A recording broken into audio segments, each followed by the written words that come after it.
Silence is where creative power grows. That is the name of this solo podcast.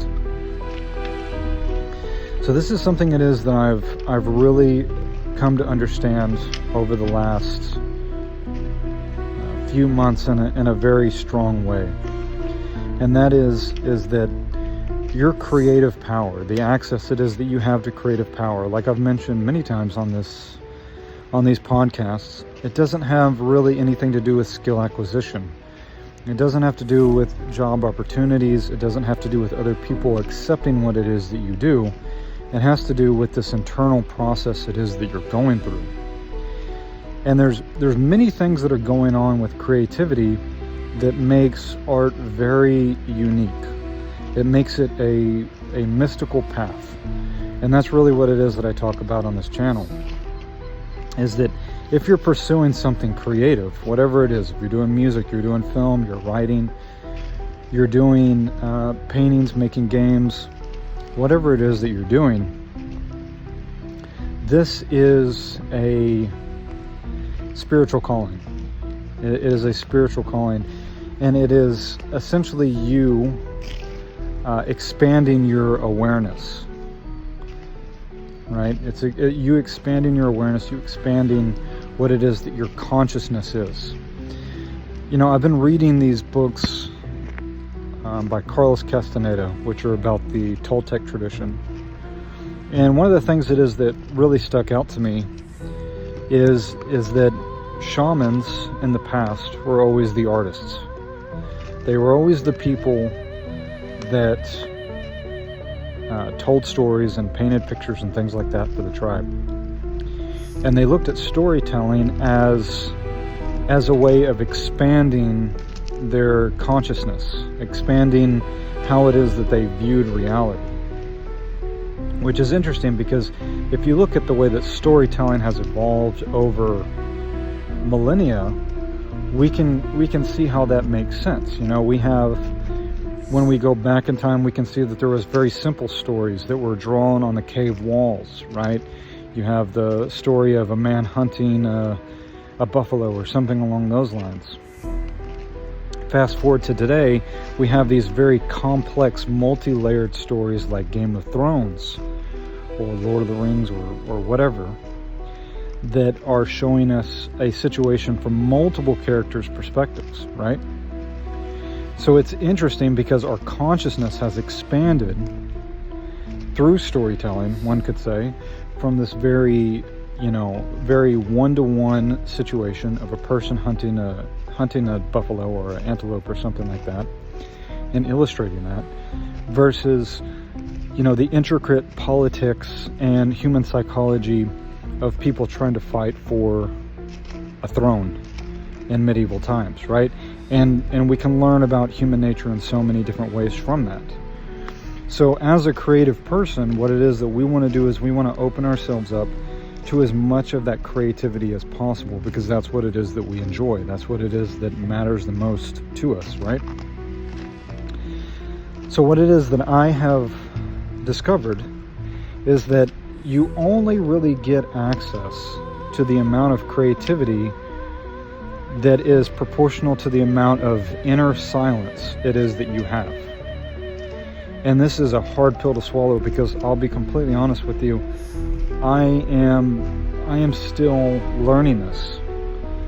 And if you're honest with yourself, you'll see that it's very difficult to maintain an inner silence. And I'll get to how it is that I think about maintaining that and what I do in my quote-unquote practice every day for this. But the truth of the matter is that we cannot be containers or vessels for ideas if our hands are already full. If the cup is already full, then how can it receive anything more? How can it receive something bigger than what it is that the vessel is already containing? Right? The vessel has to be expanded. The vessel has to be empty in order to receive. And the issue it is that we have today is that so much of our distraction, so much of our world is, or let me rephrase that, so much of our world is just full of distraction. So much of it is constantly trying to get our attention, you know. And like I've mentioned on these podcasts before, creativity is divine. That's what it is. It's a divine force moving into this world. And so it's easy to understand why it is that this world wants to distract us from that. Because the closer and closer it is that you get to your creativity, and the more you open yourself up to your creativity, the closer it is that you are getting to your divine nature. You're remembering your divine origin. The deeper and deeper it is that you go into your creativity. And it's not something that you can even intellectualize. It's something it is that you feel. You feel the truth of what it is that I'm saying. You feel it in your heart. It's not about a belief. It's not about belonging to this religion or that religion. It's about this deeper knowing aspect of yourself. That's what it's about. So we have all of these distractions that are constantly trying to catch our energy in order to basically be a parasite to our energy. But then we also have this internal parasite that has been installed into us from institutions, whether those are religious institutions, educational institutions, our job, all of these different things that have plugged in all these different kinds of programming that really at the end of the day, just a lot of it just doesn't make any sense. And it has lured us into this very passive state where we think we have to ask for permission for everything before we do anything or before we act. And so the only way it is that we can really do that is to get past this, is not to fight with the mind, which is what it is that most people try to do. Whenever you say silence the mind, most people think that you try to fight against your mind, you try to, you make your thoughts your enemy. That's not what it is that you do. If you do that, you're just going to suffer. And so there's proof in the way it is that you feel, and that, again, that tells you how it is that we should really be living life. It's not from ideas, but from the way it is that we feel, right? The way that we sense our way through the world. Because you know that what it is, if I tell you that, or if you think that your thoughts are your enemies, your body and the way it is that your body feels whenever you consider that is basically giving you the answer that that is not true, right? Because your body feels constricted, it feels tight, it feels exhausted, it feels stressful, right? And of course, that's what society tells us. It tells us what you need to do is you need to think positive thoughts, and you need to replace those thoughts with. There is some truth to that. There has to be a selection of what kind of thoughts it is that you're thinking. But the other side of that is that's not presence either. That's not what I'm talking about. What presence is it means shut up and listen. And that means listen to everything around you and training your mind relentlessly. Training your mind to just be here right now in the moment, and to listen to, I'm walking in a local park here, and I can hear birds in the distance, and I can hear water dropping down on the ground from a pipe because it was raining earlier, and I can hear cars in the distance, and I can feel the way it is that my feet are sitting in my shoes, and the way that my body feels after having just worked out and walked a couple of miles, right? It's about taking your attention off of your mind and putting it outside of yourself into the environment it is that you're in. That's how it is that you maintain presence. And this is very difficult for us to do because our society has set us up in a situation where this is totally alien to us. But if you just consider it for a moment, it doesn't make any sense. Because every single thing it is that exists in this world, every animal, right? Every animal that exists in this world, it doesn't have this complicated mental masturbation going on 24/7 the way that humans do. Instead, what they do is they feel their way through their environment, right? They feel their way through their environment. They feel their way through the decisions that they're making. And this is something it is that you come into contact with through your own creativity.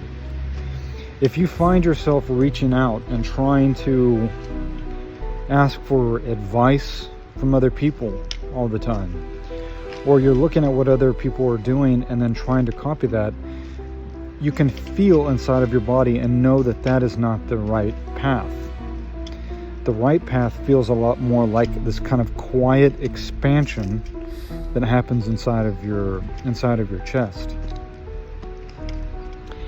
And so what I've noticed is that as you begin to build this quietness inside of you, this deep well of silence, then your creativity and everything it is that you really are meant to do will basically just present itself automatically without you having to do much of anything.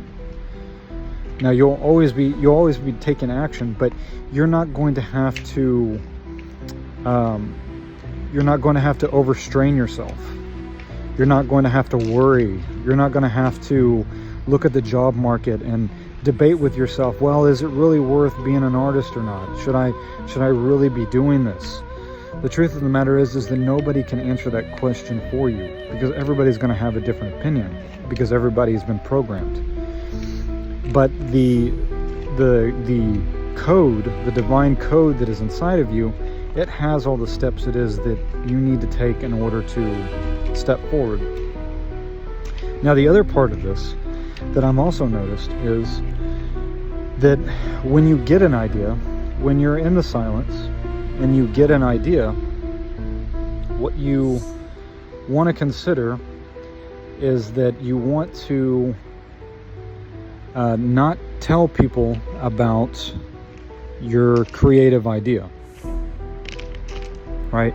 So when we get an idea, and I used to do this all the time, and I never realized that I sabotaged myself this way, but this is really a way it is that we sabotage ourselves, is that you have this silence and you begin to build the silence up, and ideas begin to percolate in your mind. Maybe an idea for a book, for a game, a comic, or something it is that you want to make. And there's a certain amount of energy that comes with that idea. There's a certain amount of energy that comes with that power. And that energy that comes with that idea, it's basically, the way I think of it is it's like you downloaded a zip file, and within that zip file, all of the things it is that you need in order to make that idea are already in place in that zip file, right? So the energy it is that you need, the people that you're going to meet, the circumstances, all these different things are somehow they're compacted into that zip file. And what you have to do is you have to go through and unpack all of that in order to experience bringing that idea into fruition, right? The problem is we end up sabotaging it because we go, oh man, I've got this great idea for this book it is that I want to do. And then you turn around and you go and you tell your friend Mike, hey, this is my idea.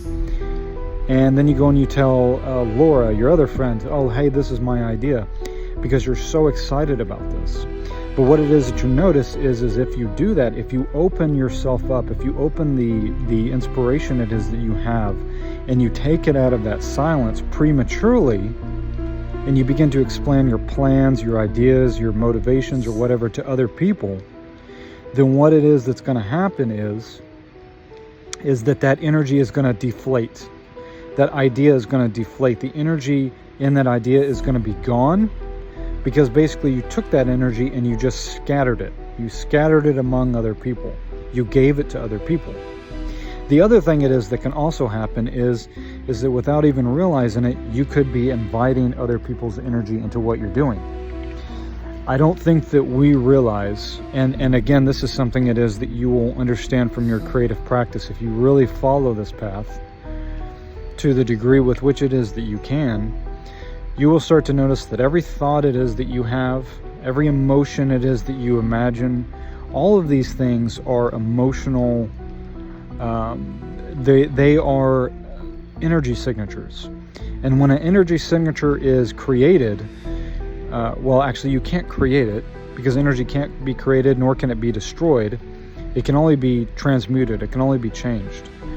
But for the sake of this conversation, I'll say when that energy is created, quote unquote created, from you or somebody else, it cannot be, it's there.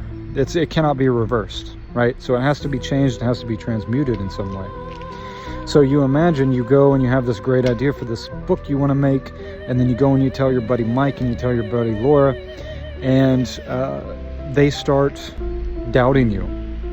They start becoming jealous of you, or maybe they're just jealous that you got a really good idea, or you're jealous that things are taking off for you. They may say to your face, "Oh man, this is great, you're doing amazing," but it really doesn't matter what it is that comes out of their mouth, does it? Because the energy signature has already been created of jealousy, and now that energy has now been imprinted onto this idea. You know, another way of thinking about it is that I have a garden and I plant a seed. Should I go and dig that seed up to show my friend Mike, hey, look at this seed, look, it's starting to sprout, look how cool it is? It doesn't make any sense. So the whole process, when you really look at the creative process, it's all about you returning to yourself and returning to your own inner authority. It's about returning home to who it is that you actually are, which is this spark of divinity. So when these things begin to land in your hand, what you want to do is you want to respect what it is that has been given to you, nurture it, grow it into what it is that it should be, without prematurely sabotaging it. And that means, as I said before, is to understand that silence is where creative power is gained. It's where it's gained, and the further it is that you go into this silence, the more it is that you remain present in your body, and you stop allowing the mind to run everything, and the more it is that you respect the creative process for what it is, the more creative power it is that you have available to you. So that's what it is that I got for you guys. If you want to reach out to me personally and work with me directly in any kind of like mentoring situation or anything like that, I've got a Patreon link down below, as well as contact information. And I also have some new prints and some new art that are available on my website. I hope you found this to be useful. Let me know what it is that you think in the comments below. Leave me a like, leave me a sub. And thank you guys. Take care. What if your greatest creative project, your greatest creative potential is not going to be accomplished by learning more techniques or learning more business skills, but is instead going to be about more of a fundamental issue it is that we all have, which is our connection to divinity? This is really the topic of my book, The Invisible Work of Artists. It is about the invisible barriers that block us off from our creative potential and how to actually overcome them. This is something it is that I learned over the last couple of months to put into a written form, what it is that I had to learn from experience over the last 20 years. And so I'm giving it away for free. It's a free ebook, 49 pages. If you're interested, check out the link in the description.